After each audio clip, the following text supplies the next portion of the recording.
Salamat. Birthday ba? Birthday ko. Oh, kumusta yung mga lakad natin kagabi? Kumusta yung mga chicks natin doon sa pinuntahan yung diskohan? Ayun nga pare, binigyan ko nga ng chicks yung kagabi. Ewan ko kung anong ginawa ng skirt yan. Chick boy yan. Ganun ba? Pinaglalaroan niya lang yung girlfriend niya. Ewan ko dito talagang babaero to. Di mo ano yun Hello, pare. Awag mo muna sa... Yan sa kanya lang po tayo topic, ano? Ayun lang ayoko sa inyo. Pag ganyan na sa mga chicks sinasabi mo sa... Di naman ako chick boy. Alam nyo naman yan. Ito ano natin kasi anong ginawa. Eh, wag na sabihin na. Nainom na lang tayo. Kakatok. Makatok. Ganayin mo na lo. Ay, tuloy po kayo. Sino sila? Magandang hapon po. Ako po'y isang taga-paglingkod sa simbahan. Sandali Kaya lang lang po. muna. Ay, sandali lang. May bisita tayo. Para yatang Upo muna kayo. At siya muna kayo. Ay, konti lang po. Birthday lang po ng kaibigan namin. Kasi hindi po kasi parang iba na yung mga ano natin. Parang medyo mga muna na yata yung natin. Parang lasing hindi po at nagkakasiyan. Ano lang po talaga kami.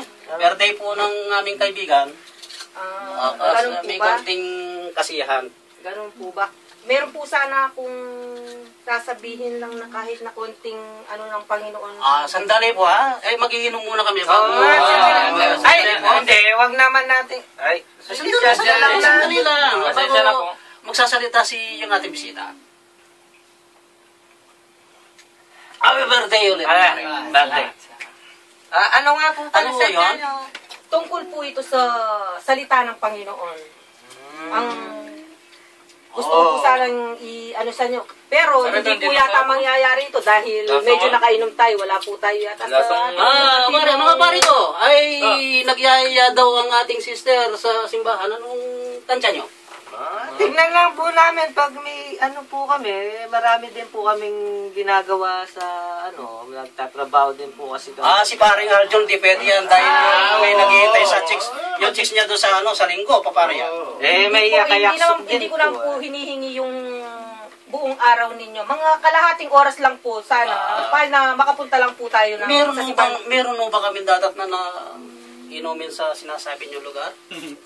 Baka wala po dun, ha? Hindi po inumin ang ano natin, yung salita po ng Diyos ang ating ipapalaganap po dito. Kung ganun po, ano na lang po, try na lang po namin sa linggo kung makakapunta po kami. Kasi marami po kami Marami po kaming ginagawa. Hindi naman po namin alam. Ay, hindi po kami makakapangako dahil lahat ay may mga... Ito may 3 girlfriend. Ito may 2. Ito may 3 rin. Huwag mo na sama sa akin eh. Sasama pa rin sa akin. Alam mo naman na lagay sa buhay nito dito sa Korea.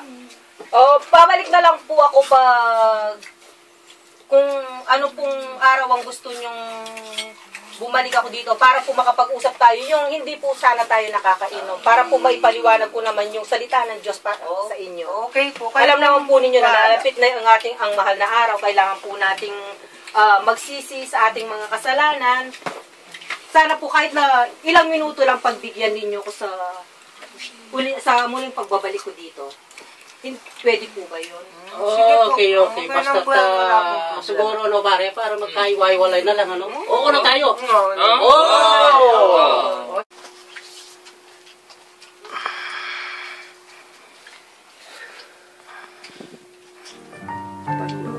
Patawarin po ninyo sila, hindi nila alam ang kanilang ginagawa. Ngunit batid ko po, Ama, na kayo lang ang makapagbabago sa puso ng bawat isa. Dinadalangin ko po na kayo ang manguna at kumilos sa kanilang buhay upang makita po ang pagbabago sa pamamagitan ng iyong banal na Espiritu.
control. Come, Holy Spirit, heal the sin-sick soul. Come, Holy Spirit, come and take control. Come, Holy Spirit, make the wounded whole. Spirit of our Savior, all His words fulfill. Spirit of our Father, come and do His will. Come, Holy Spirit, banish fear and shame. By the blood of Jesus, His victory proclaim. Spirit of our Savior, all His words fulfill. Spirit of our Father, come and do His will. Come, Holy Spirit, come and take control. Come, Holy Spirit, heal the sin-sick soul.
Panginoon at nakarating ka dito sa Saudi. Oo nga po, nakakapagod eh. Nakakapagod ang biyahe. Tagal.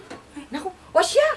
Kumusta naman sa Pilipinas? Okay lang po, mainit. Ganun pa rin. Osya, magpahinga ka muna at maghahain muna ako ha. Sige po, manamiss ko na rin ang luto nyo.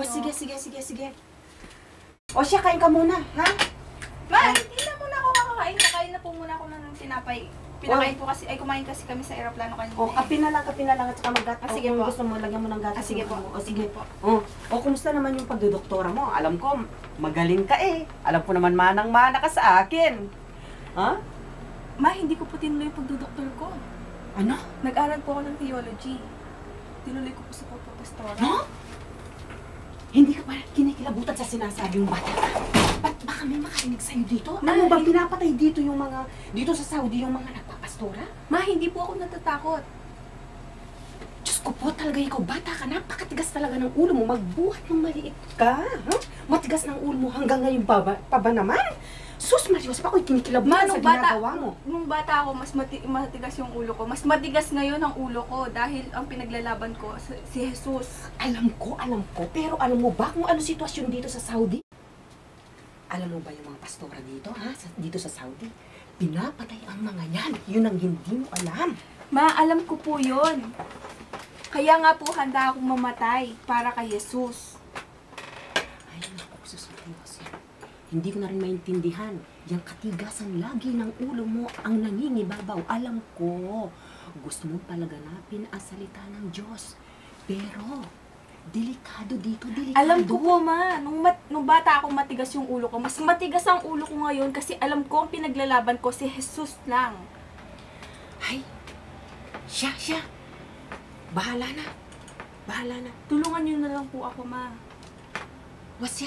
Sige, tatawagan ko yung mga kaibigan ko. Susubukan ko silang papuntahin dito kung gusto nilang makipagsapalaran din ang buhay nila para dyan sa ginagawa mo yan. Ay, naku. Ma, huwag ka na mag-alala at mag-isip.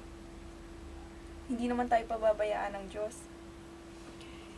Hindi mo maiaalis sa akin ang mag-isip, anak. Alam mo naman, mahal na mahal kita. Ang tagal nating hindi nagsama pagkatapos ganito. Kung ganun ang mission na ibinigay sa'yo ng Panginoon, susuportahan na lang na kita at bahala na ang Diyos sa atin. Basta't kapit-bisig tayo, ipanalangin natin na walang mangyayari sa'yo na masama. Hello, sister. Hi. Oo nga, eto. Meron nga pala akong dumating na anak. Masaya nga pero malungkot naman ang binalita sa akin. Paano ba naman? Isa pala siyang pastora. Oo, ganun nga. Gusto ko nga sanang makapunta kayo dito para may palaganap yung salita ng Diyos. Oo, siya, sige. Mamayang gabi, ha? Sige. Nabalitaan mo na ba? Oo nga may mamumuno na nga sa atin. Yun nga, ang anak ko nga, pastora, nabigla nga ako kanina. Kaya lang, kailangan naman natin ito, hindi ba tayo naman ay uhaw na sa salita ng Diyos. Kahit na nagba-Bible study tayo, iba pa rin yung talagang may namumuno, di ba? Sige, tulungan nyo na lang ako, ha. Tawagan mo na lang yung ibang mga kapatiran natin, ha, sa pagka-Kristiyano, ha. Sige. Salamat. God bless. Si Jesus ang tunay na daan. Oh my soul. And my inmost being. Praise His holy name. Praise the Lord, oh my soul. And forget not all His benefits. Who forgives all your sins and heals all your disease. Sa inyo ang pagpapala ng Panginoon.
Ano kaya nangyari sa anak ko? Ilang buwan na rin ang nakakaraan hanggang ngayon. Wala pong balita sa kanya. Basta itong gawin natin, pagdasal na lang natin siya. Sister, miss, wala ka galing ng embassy. Pagtingin. Anong balita? Anong balita? Diyos ko po, nahatulan na yung anak ko. Papatayin na siya bukas. Andyan, Diyos ko, paano pong gagawin natin dito? Kawawa naman ang anak ko. Kaya mo yan, sister, kaya mo yan.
Oh, mahal, kamusta ka na? Kamusta Ito, pakiramdam mo? medyo Okay na ba? okay na rin. Saan ka ba galing? Naghanap ako ng trabaho pero wala pa. Medyo mahina pa yung kumpanya. Kamusta naman? May nakita ka ba? Mahirap pero galing ako sa simbahan, nagdinis ako ulit doon. Ganun ba? O siya ka pala mahal. Tumawag pala yung tatay mo, yung nanay mo, sinugod na naman sa ospital. Naatake na naman ng hika. Mahirap. May magagawa lang ako. Pero mahal, taste na lang muna. Kasi lahat naman nahiraman ko na eh. Yung kaibigan natin eh. Ay, siglit, may kumakatok. Oh, pare rin. Napasugod ka, anong may paglilingkod ko sa'yo? Nabalitaan ko kasi na wala ka raw trabaho. Ngayon, tamang-tama yung boss ko, mayaman yun, nangangailangan ng alalay. Talaga? Oo. Mainam yan. Baka gusto mo, puntahan natin. Tamang-tama, naghihintay siya ngayon doon. Oo, sige. Wala pa naman akong trabaho. Kailangan kong makahanap ng pera eh. May sakit tong si Mahal, tsaka yung nanay ka sa Pinas eh. Kapag natanggap ka ron, madadala mo yung asawa mo sa ospital at yung mga pangangailangan mo pa, matutugunan pa nun. Magandang ano yan. Blessing yan, pare. Salamat. Sige, okay. Kailan ba natin pupuntahan? Kung gusto mo, di ngayon na rin. Kung ano, para malaman natin kung anong magiging resulta ng trabaho na yun. Oo, kahit ano, basta makakapagtrabaho at makakahanap ng pera, kailangan talaga, pare. Maganda yun, malaki magbigay ng tip yun, kaya magandang kahit na ganung trabaho lang, alalay lang, taga-bitbit ka lang ng mga gamit niya sa paghahunting. Oo. Kaya mo na siguro yun, ano? Oo, kaya mo, madali lang yun. Paano, pupunta na natin. Oo, salamat. Tara.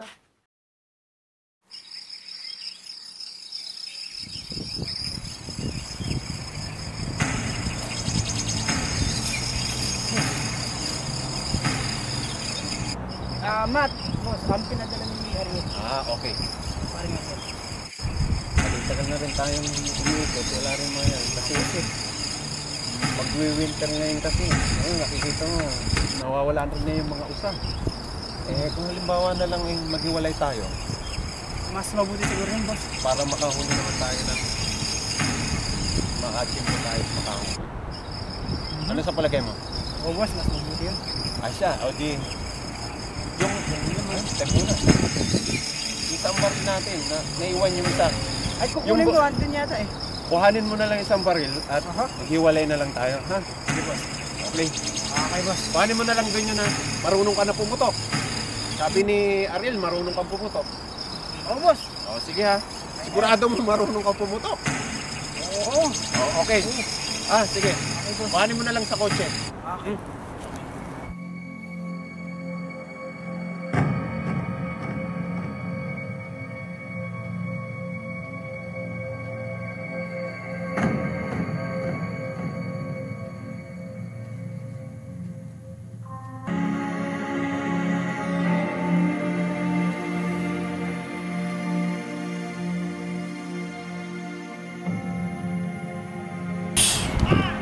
Si boss! Ikaw pala! Akala ko! Pinatama ko! Ang sakit! Wala ka talagang utak! Presyo na, boss! Lumayas ka! Hindi kita kailangan! Boss, presyo na! Umalis ka na! Walang utak! Hindi marunong makaintindi! Ayaw niya, paano tayo makahanap ng ating bihag? Wala tayo alay sa ating boss, pangalawa, ng kaarawan niya. Ito pala! Tama-tama ka! Iaalay ka namin ngayon sa boss namin bilang kaarawan niya! Magbibihag na tayo! Magbibihag na! Sige! Sige! Wate! Iaalaw ka namin sa aming ama! Kaarawan niyo ngayon. Magbibihag na tayo. Maraming salita. Sige. Isang tao. Diba? ako dadalhin. Hindi ako Huwag ka magulo. Wala kaming kailangan sa'yo kundi ang dugo mo. Iaalay ka namin. Pinuno. Kanya kay alay. Pinuno. May dala kami alay. Mas mainam sa hayop. Sa tao. Hindi siya maaari sapagkat siya ay may sugat. Hindi siya maibigan ng Hindi siya marumi, pinuno. Hindi. Sa anuman nilalang na may buhay at may sugat o nabuksan na ang balat ay tinuturing na isang marumi, madungis at malansa. Kaya hindi siya pwede. Tapon niyo siya. Sa tapon? Maghanap kayo na iba. Yung walang sugat. Hindi siya pwede. Sayang naman to, Pangulapos. Hindi nga Sayang pwede. to, pinuno. Maghanap kayo ng iba. Sige, dalisan nyo.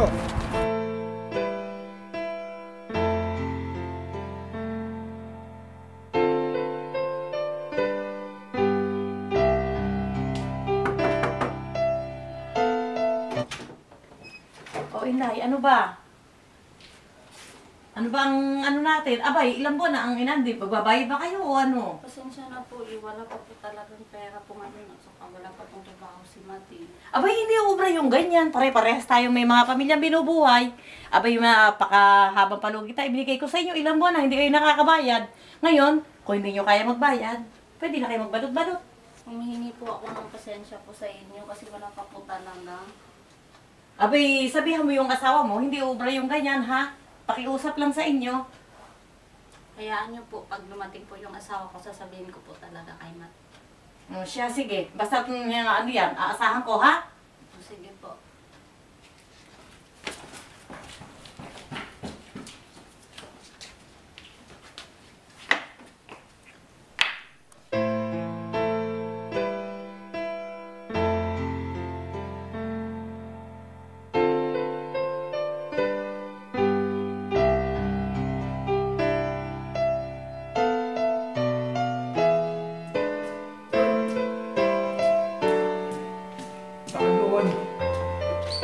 Lahat ginawa ko para sa'yo. Nagpaalipin ako dito sa bahay mo, sa pamilya ko, sa ibang tao. Tinulungan ko kahit di ko kilala. Pero bakit ganon? Simple lang naman ang gusto ko eh. Magkaroon ng maayos na trabaho. Para matulungan ko lang ang asawa at tatay ko na may sakit. Lord, bakit? Bakit yung ibang tao na ibibigay mo ang maayos na buhay? Pero ako, Lord, ikaw lang ang pag-asa ko. Ikaw lang ang inaasahan ko. Lord, bakit mo ako pinabayaan? Ano yan? Ito ba yung nilibintan niyo? Opo. Nasaan siya? Sino po kayo? Ako yung boss niya na pinasok ni Ariel. Ah, ganun po ba? Sige po, tuloy po kayo. Nasaan siya? Di po ba magkasama po kayo? Pasok po kayo.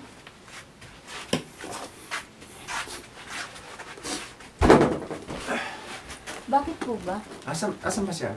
Nasa si Mat? Hindi po, ako nga po nagtatanong, di ba po, ang alam ko po kasi magkasama po kayo. Kasi ganitong pangyayari nun. Ipinalayas ko kasi siya sa trabaho.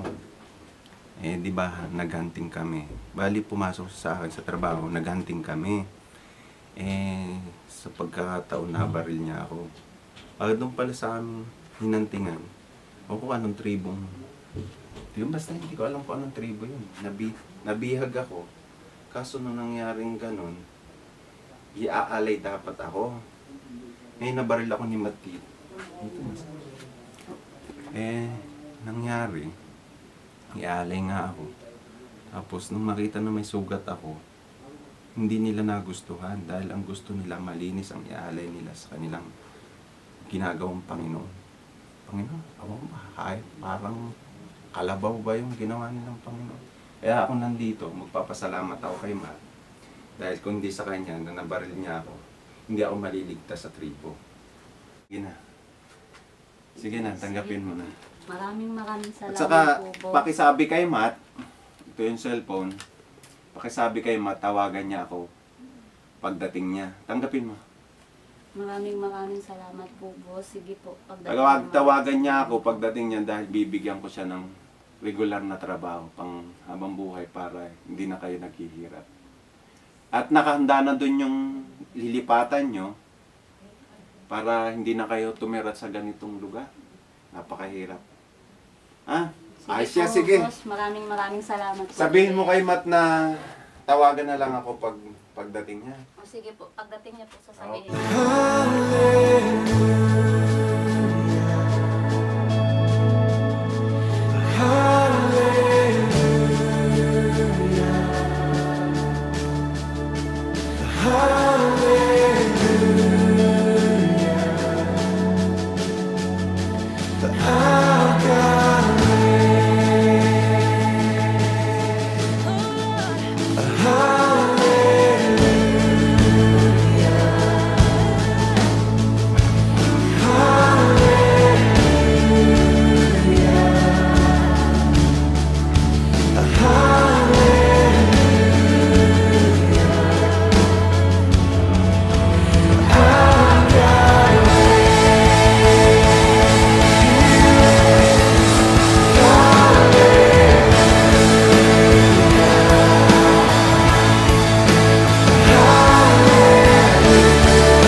Pare, yung sinend mo bang message? Saglit lang ha, hinahanap ko. Ano ba naman tong Facebook na to? Puro na lang juice. Boring.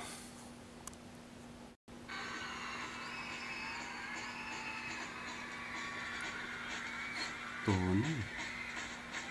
Wow! Sexy. Pare, si Tony Gonzaga, meron siya pero ang sexy niya. Send ko sa'yo, pare. Pag nagustuhan mo, forward din natin sa sa tropa. Pare, saglit lang ha. Share ko sa'yo. Pare, na-receive mo na ba? Hindi pa? Tagal naman yan. Ano bang gamit mo? Laptop? Ganito ang gawin mo, pare. Yung laptop mo, itupi mo, ihagis mo sa kalsada. Na-receive mo na. Okay. Di ba? Sexy? Nakakatuwa, di ba? Pare, hanap ako. Pero pare, pag meron kayong mga ganung mga sexy, magaganda, di ba? At mga nakakatuwa, send mo naman sa akin bago send natin sa tropa.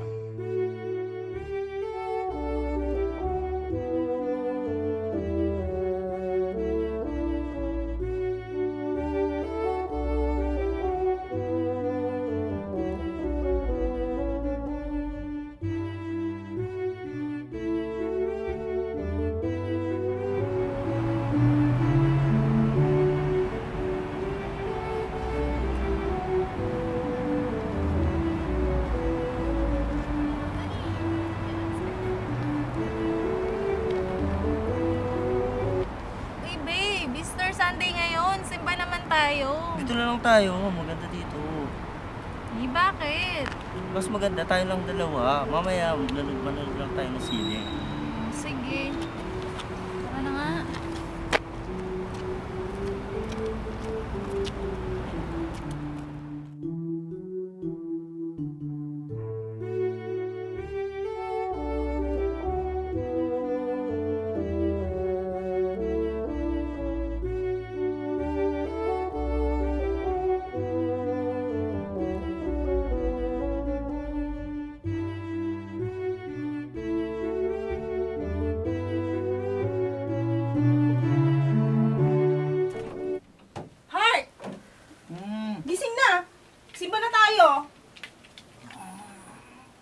gising na, magsisimba na tayo, ano?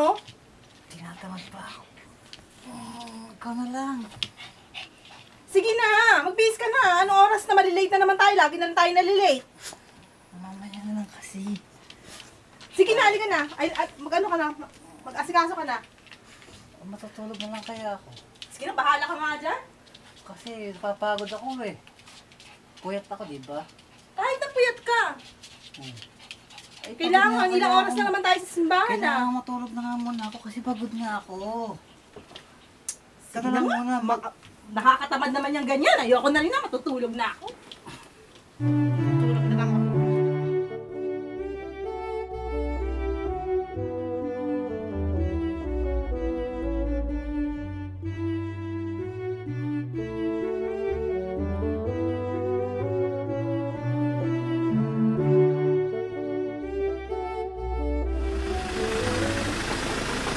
Yan. Si Sister Man. Ay! Sister Man! Ay, yayain sana kita magsimba. Ay, ganun ba? Eh, paano yan? Eh, ang dami kong ginagawa. Eh, tingnan mo yung sarili ko, hindi ko na maasikaso.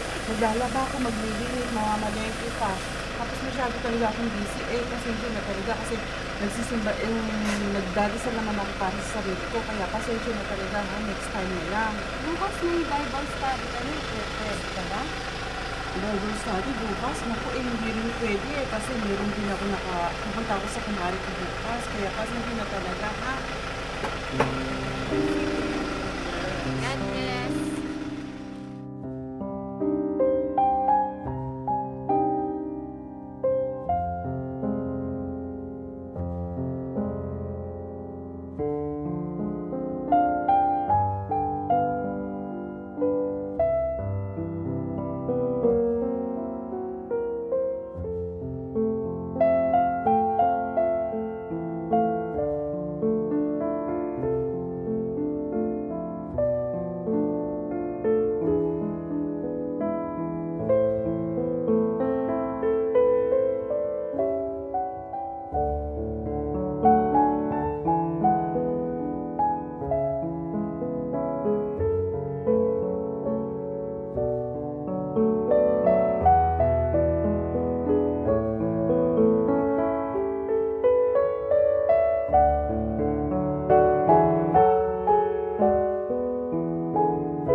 may mga iba't ibang uri ng penitensya. At nandito po tayo sa simbahan upang tunghayan po natin at malaman po natin kung ano po ang kanilang nasa sa loob at kung bakit po nila ginagawa ang pagpipinitensya. Tara, pasok po tayo sa loob.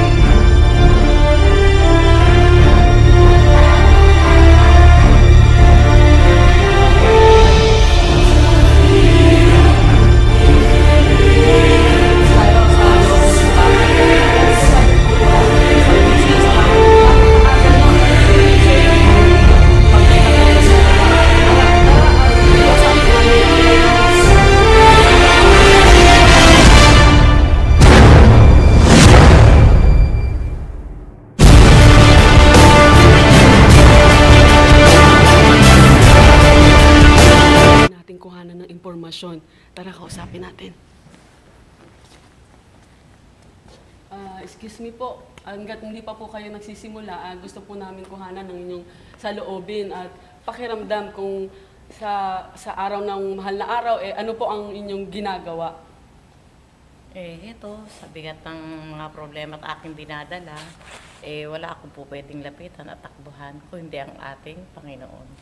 Ganun po ba? Talaga namang mabigat nga naman ang inyong dinadala. Ano po ang ginagawa nyo rito at para malaman namin?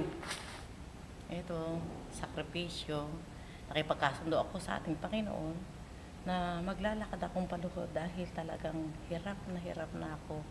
Ito ang aking gagawin, ang namamanata taon-taon, naglalakad ako ng paluhod patungo sa altar dahil ito lang ang tanging paraan para siguro mapatawad niya ako sa aking mga kasalanan. Ganun po ba? Taon-taon niyo po ba itong ginagawa at ito po ba ay hanggang sa inyong kanununuan pa ay ginagawa niyo na? Ito po ilang taon ko nang ginagawa at talagang hanggang sa aking kamatayan, ito ang aking mamamanata at talagang ito ay tutuparin para sa kanya. Salamat po.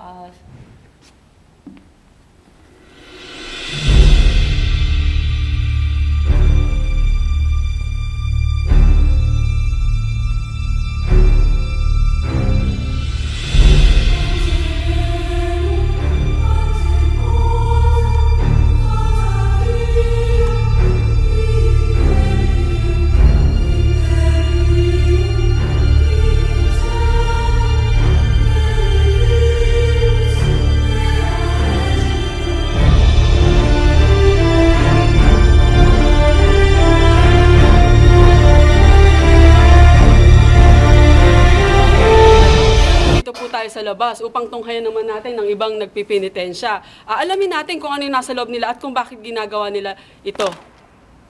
Ayan sila, papasok, kung saan ay galing sila sa grotto, bumaba at yan, tradisyon daw nila to at sila mismo itanong natin kung ano nasa loob nila, kung bakit nila ginagawa ang mga bagay na to.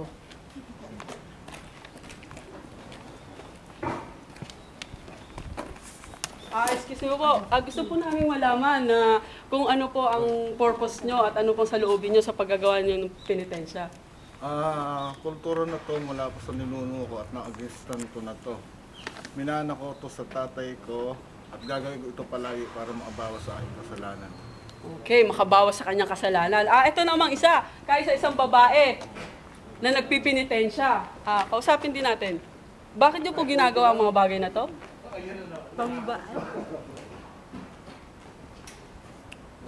Pambayad sa kasalanan. Okay, ganun din. Parehas lang din. Nandito po tayo at kakausapin po natin ang isa sa mga nagpipinitensya na malakristo ang ginagawa. Kausapin po natin. Ano po ang ginagawa nyo at ba't na po napili ang malakristong sakripisyo? Kaya ginagawa ko ito para malaman ni Jesus. Kaya ko din ito pag-sakripisyo ginawa niya. Makita niyang nagsisisi ako sa kahirapan para mabawasan ang kasalanan. Yon, lahat sinasabi para makabawas sila ng kasalanan. Tingnan natin kung ano ang sinasabi ng Biblia about sa penitensya at sa pagbabawas ng kasalanan. Tingnan natin kung paano sila nagiging duguan. Ano? Pag-upload pa ako na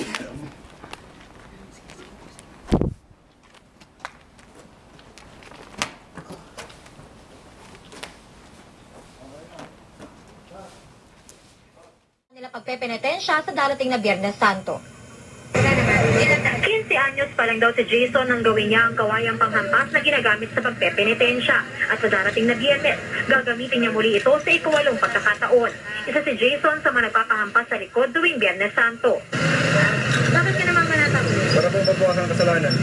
Yung iba dito sa amin, kaya nagpipinitensya sa pagkakaalam ko, ay parang sign of manhood sa kanila, parang rite of passage, na sila ay pinadana at mga ganap na silang mga lalaki na nakapagpinitensya sila.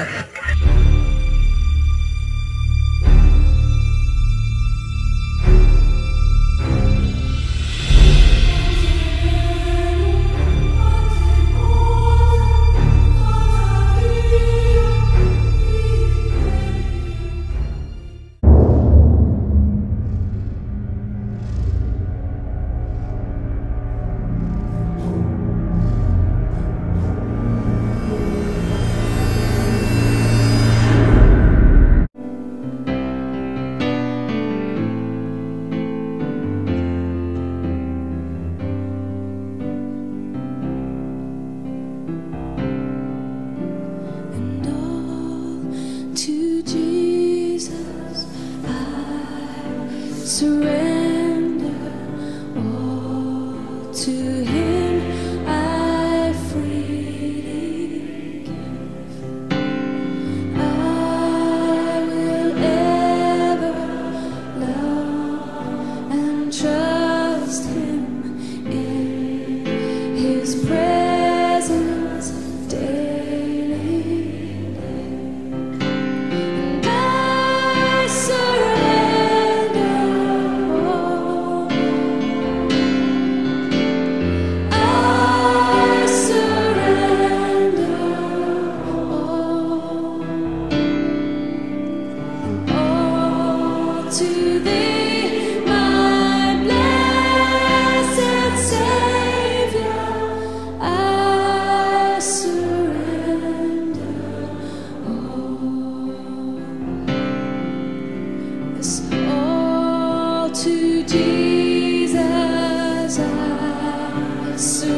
Jesus, I surrender.